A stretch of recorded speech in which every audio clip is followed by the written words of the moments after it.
Asia cup ఫైనల్లో పాక్పై చెలరేగి తెలుగు కుర్రాడు తిలక్ వర్మ మంత్రి లోకేష్కు స్పెషల్ గిఫ్ట్ ఇవ్వనున్నారు. ఫైనల్లో తాను ధరించిన క్యాప్ను ఆయనకు బహుకరిస్తానని తిలక్ ప్రకటించారు. లోకేష్ ఆ వీడియో పోస్ట్ చేస్తూ ఈ యంగ్ క్రికెటర్ను అభినందించారు. నువ్వు ఇండియా రాగానే నీ చేతుల మీదుగా ఆ క్యాప్ను అందుకుంటా తమ్ముడు అని మంత్రి ట్వీట్ చేశారు. ఫైనల్లో పాకిస్తాన్ మీద 69 పరుగులతో అద్భుతంగా రాణించి భారతదేశానికి విజయాన్ని అందించారు. తమిళనాడులోని కారూరు ప్రాంతంలో టీవీకే పార్టీ నిర్వహించిన సభలో ఈ నెల 27న జరిగిన తొక్కిసలాట్లో 41 మంది చనిపోయారు. బాధిత కుటుంబాలకు పరామర్శించేందుకు కేంద్ర మంత్రులు నిర్మలా సీతారామన్, ఎల్ మురుగన్ కారూరుకు వెళ్లారు. ఆయా కుటుంబాలతో మాట్లాడుతూ తొక్కిసలాట జరిగిన తీరును తెలుసుకున్నారు. బాధిత కుటుంబాలకు మేమున్నామని భరోసా ఇచ్చారు. ప్రపంచంలో అత్యంత ఎత్తైన హువాజియాంగ్ గ్రాండ్ క్యానియన్ బ్రిడ్జిని చైనా ప్రారంభించింది. దానిపై వాహన రాకపోకలు ప్రారంభమయ్యాయి. ఇది భూమి నుంచి 625 మీటర్ల ఎత్తులో ఉంటుంది. అంటే ప్యారిస్లో ఈఫిల్ టవర్ ఎత్తు కంటే 2 రెట్లు ఎక్కువ. 2890 మీటర్ల పొడవైన ఈ వంతెనలో ప్రయాణ సమయం 2 గంటల నుంచి 2 నిమిషాలకు తగ్గుతుందని అధికారులు తెలిపారు. చైనా ప్రభుత్వం 2022లో ఈ నిర్మాణాన్ని ప్రారంభించారు.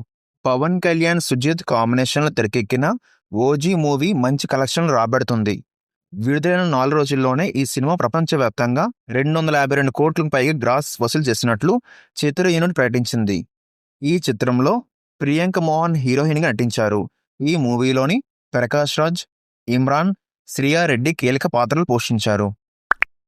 పాకిస్తాన్ ఆక్యుపైడ్ కశ్మీర్ POKలోని షరీఫ్ ప్రభుత్వానికి వ్యతిరేకంగా స్థానిక ప్రజలు పెద్ద ఎత్తున నిరసనకు దిగారు. వేల సంఖ్యలో వీధుల్లోకి చేరడంతో పాకిస్తాన్ ప్రభుత్వం స్థానికంగా ఇంటర్నెట్ నిలిపివేసింది. 70 ఏళ్లుగా అణచివేతకు గురవుతున్న తమ ప్రాథమిక హక్కుల సాధనకై పోరాటం చేస్తున్నామని అవామీ యాక్షన్ కమిటీ నేతలు చెప్తున్నారు. పాక్ ప్రభుత్వం మాత్రం ధర్నా చేస్తున్న స్థానికులపై పాక్ ఆర్మీతో కాల్పులు చేసింది. ఈ కాల్పుల్లో 4 తీవ్ర గాయాలయ్యాయి. ప్రాథమిక హక్కుల కోసం ప్రశ్నిస్తే తమపై కాల్పులు జరుపుతారని అక్కడ ప్రజలు వాపోతున్నారు. ఆంధ్రప్రదేశ్ ప్రజలు సుఖ సంతోషాలతో ఉండేలా చూడాలని విజయవాడ కనకదుర్గమ్మను కోరుకున్నట్లు సీఎం చంద్రబాబు తెలిపారు. ఈ ఉత్సవాల్లో సాధారణ భక్తులకే ప్రాధాన్యం కల్పించాము. 25 కోట్లతో నిర్మిస్తున్న అన్నప్రసాద భవనం 6 నెలల్లో పూర్తవుతుంది. మరో 27 కోట్లతో 3 నెలల్లోనే ప్రసాదం తయారీ కొత్త కేంద్రం పూర్తి చేస్తాం. 5,50 లక్షలతో పూజా మండపం నిర్మిస్తాం. 14 కోట్లతో ఎలివేటెడ్ క్యూ కాంప్లెక్స్ 5 నెలల్లో పూర్తవుతుందని తెలిపారు. అమెరికా ప్రెసిడెంట్ ట్రంప్పై ఇజ్రాయెల్ పీఎం నెతన్యాహు ప్రశంసల వర్షం కురిపించారు. ఓ టీవీ ఇంటర్వ్యూలో మాట్లాడుతూ ట్రంపులా ఎవరూ ఉండరు, ఇజ్రాయెల్కు ఆయన ఆప్తమిత్రుడు. మొదటి టర్మ్లోని ప్రెసిడెంట్గా ఉన్నప్పుడు జెరూసలేంను మా క్యాపిటల్గా గుర్తించారు. యుఎస్ ఎంబసీ అక్కడికి మార్చారు.